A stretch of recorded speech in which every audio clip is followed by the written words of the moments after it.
নমস্কাৰ আজি 2024 চনৰ 4 জুন অৰ্থাৎ মঙ্গলবাৰ আজি দিনটোত লোকসভা সমষ্টিৰ ফলাফল ঘোষণা বৰ্তমানে হিচাপ নিকাচ হৈ আছে লোকসভা সমষ্টিৰ ফলাফল আৰু কোনখন ৰাজ্যত কোন পাৰ্টি অগ্ৰগতি লাভ কৰি আছে কোনে কত কিমানখন আসন পাইছে সম্পূৰ্ণ আপোনালোকক দেখুৱাবলৈ যত্ন কৰিম বিশেষকৈ অসমত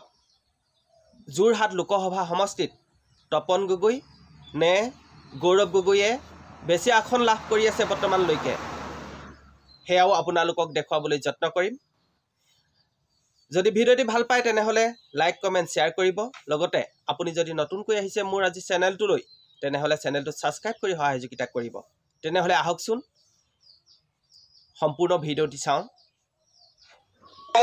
পোষ্টেল বেলটৰ য'ত এই পৰ্যন্ত পোৱা হৈছে আৰু তাৰ ভিতৰত গৌৰৱ গগৈ পোষ্টেল বেলটৰ ক্ষেত্ৰত আগবাঢ়ি আছে আৰু পিছ পৰি আছে তপন কুমাৰ গগৈ গৌৰৱ গগৈৰ পক্ষে প্ৰথমটো খবৰ এই সমষ্টিটোত প্ৰায় 17,000তকৈ অধিক পোষ্টেল বেলট আছিল আমি অনুৰোধ জনাইছোঁ আমাক তৎক্ষণাত সংযোগ কৰি দিবলৈ গৌতম বৰাৰ সৈতে যোৰহাটৰ পৰা আমি পোষ্টেল বেলটৰ পৰিসংখ্যাটো ল'বলৈ চেষ্টা কৰিম হয়তো কিছু সময় লাগিব ফাইনেল আপডেট কাৰণ গৌতম আছে এই মুহূৰ্তত ভোটকেন্দ্ৰৰ ভিতৰত আছে আমাৰ ৰিজাল্ট আপডেট টীমৰ প্ৰতিনিধি তথাপিতো আমি জানিব বিচাৰিম গৌৰৱে অগ্ৰগতি লাভ কৰিছে প্ৰথমটো অগ্ৰগতিৰ নিৰ্দিষ্ট খবৰ এটা সমষ্টি হিচাপে আৰু এই খবৰ অনুসৰি গৌৰৱ গগৈ কংগ্ৰেছৰ প্ৰাৰ্থী যোৰহাট সমষ্টিত অসমৰ প্ৰথমটো নিৰ্দিষ্ট খবৰ তাত অগ্ৰগতি লাভ কৰি আছে আৰু তাৰ বিপৰীতে দুটা সমষ্টিত ভাৰতীয় জনতা পাৰ্টিৰ জোঁটৰ প্ৰাৰ্থী অগ্ৰগতি লাভ কৰিছে আৰু এই দুটা হৈছে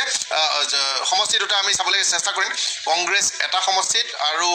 সমষ্টি হিচাপে এতিয়ালৈকে তথ্য অহা নাই অপেক্ষা কৰি আছোঁ আৰু এটা সমষ্টিৰ গণনা শেষ হৈছে পোষ্টেল বেলটৰ এটা সমষ্টিৰ গণনা শেষ হৈছে আৰু এইটো সমষ্টিত অগ্ৰগতি লাভ কৰি আছে এই খবৰ আহিছে আৰু গৌতমৰ সৈতে সংযুক্ত হ'বলৈ চেষ্টা কৰিম লগে লগে দীপাংকৰ থাকিব সংখ্যা বৃদ্ধি পাইছে 200 আসন প্ৰায় আমি দেখিছোঁ যে অৰ্ধেক সমষ্টিৰ আধা সমষ্টিৰ গণনা শেষ হ'বলৈ বেছি সময় নালাগিব কাৰণ 211 আসন হৈছে গতিকে 211 আসন আমি চাওঁ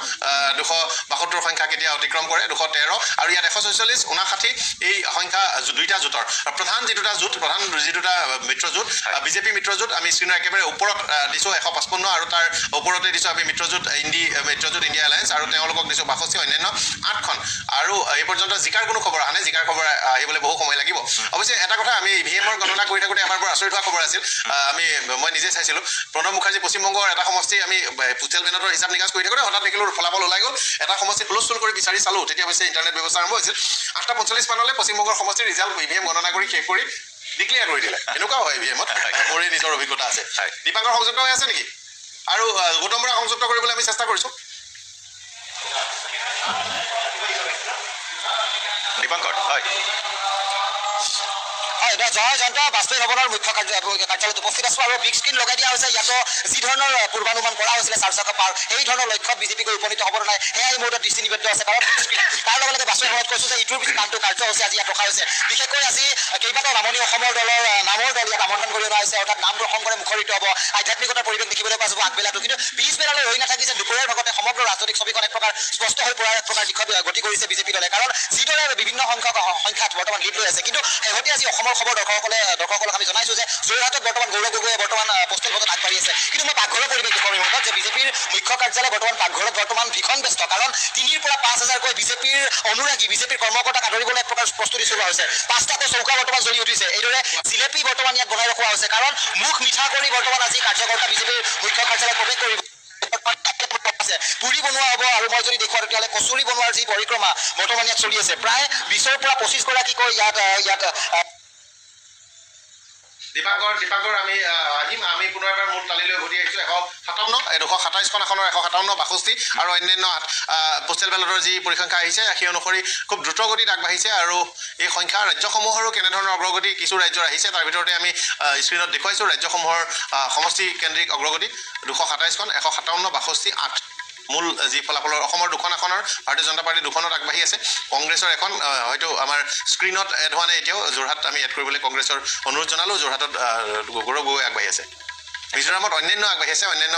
দল অন্যান্য প্ৰাৰ্থী মানে এইটো চাবলগীয়া হ'ব মিজোৰামৰ এই আসনখন কোন জয় হয় অৱশ্যে মিজোৰামৰ আসনখন এবাৰ চৰ্চাত আছে আৰু এবাৰ এক্সিট পলতো দেখিবলৈ পোৱা গৈছে মিজোৰামৰ আসনখনক লৈ স্পষ্ট কাৰো নাই স্পষ্ট বিষয় আহিব পৰা নাই কেইখনমান আসনক লৈ এবাৰ উত্তৰ পূৰ্বাঞ্চলৰ বেছ চৰ্চা হৈ আছে তাৰ ভিতৰত ইনাৰ মণিপুৰ আৰু আউটাৰ মণিপুৰৰ এখন মেঘালয়ত এখন এনপিপিয়ে তুৰাত প্ৰতিদ্বন্দ্বিতা কৰিছে শক্তিশালী প্ৰতিদ্বন্দ্বিতা তুৰাত হ'ব ভাৰতীয় জনতা পাৰ্টি এনপিপিৰ প্ৰাৰ্থীক সমৰ্থন আগবঢ়াইছে গতিকে সেইখন আসনত অগ্ৰগতি লাভ কৰি আছে আৰু তাৰ বিপৰীতে শ্বিলঙৰ আসনখনত দুটা শক্তিশালী প্ৰাৰ্থী NPP আৰু তাৰ লগে লগে VPP শ্বিলঙৰ এটা স্থানীয় প্ৰাৰ্থী স্থানীয় দল তেওঁলোকক VPP অগ্ৰগতি পাব বুলি এটা ভৱিষ্যবাণী কৰা হৈছিল নাগালেণ্ডৰ একমাত্ৰ আসনখনত NDPP ৰুলিং পাৰ্টি তাত আচলতে অপজিশ্যন নাই তাৰ বিধানসভাতো বিৰোধী প্ৰায় নিশেষ গতিকে তাত এই দলটোৱে অগ্ৰগতি পাব বুলি ভৱিষ্যবাণী আছিল চাবলগীয়া হ'ব পশ্চিমবংগৰ তৃণমূল 5 বিজেপি 8 বিজেপি অগ্ৰগতি যি এক্সিট পোল আছিল এক্সিট পোলত কিন্তু বিজেপি তৃণমূলতকৈ বেছি সংখ্যা দিয়া হৈছিল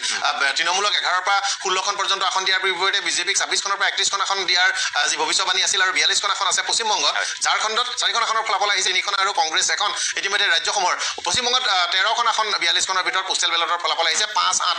পশ্চিমবংগৰ ফলাফল চাবলগীয়া হ'ব বাও দুৰ্গ বাও শিবিৰৰ অস্তিত্ব কিমান দূৰ থাকে কংগ্ৰেছে তেওঁলোকৰ যি নিজৰ ঘাটি বিশেষকৈ অধীৰৰঞ্জন চৌধুৰীকে ধৰি শক্তিশালী নেতাসকল আছিল যোৱা বিধানসভাত গুৰুত্বপূৰ্ণ ভূমিকা লোকসভাত ক্ষমা কৰিব আৰু এইবাৰ কি ফলাফল হয় লোকসভা 158 গতিকে 228 এই সংখ্যা আৰু যোৰহাটৰ দিগন্ত হাজৰিকা হয় আমি দিগন্ত হাজৰিকাৰ সৈতে সংযুক্ত হৈছোঁ এইখিনি মুহূৰ্তত দিগন্ত ডাঙৰ খবৰ আহিছে যে পোষ্টেল বেলট প্ৰায় 17,000ৰো অধিক পোষ্টেল বেলটৰ ফলাফলৰ যি ট্ৰেণ্ডিং য'ত গৌৰৱ গগৈ লিড লৈ থকা বুলি এই মুহূৰ্তত খবৰ আহিছে আমি সবিশেষ এই খবৰ জানিব বিচাৰিম নিশ্চয়কৈ জয়ন্ত চাওক সৰ্বাধিক পোষ্টেল ভোট এইবাৰ যোৰহাট সমষ্টিত যিহেতু আপুনি উল্লেখ কৰিছে 16,594টা পোষ্টেল ভোট এইবাৰ যিহেতু হৈছিল আৰু ইতিমধ্যে 8 বজাৰ লগে লগে ভোট গণনা পোষ্টেল ভোট গণনা আৰম্ভ হৈছে আৰু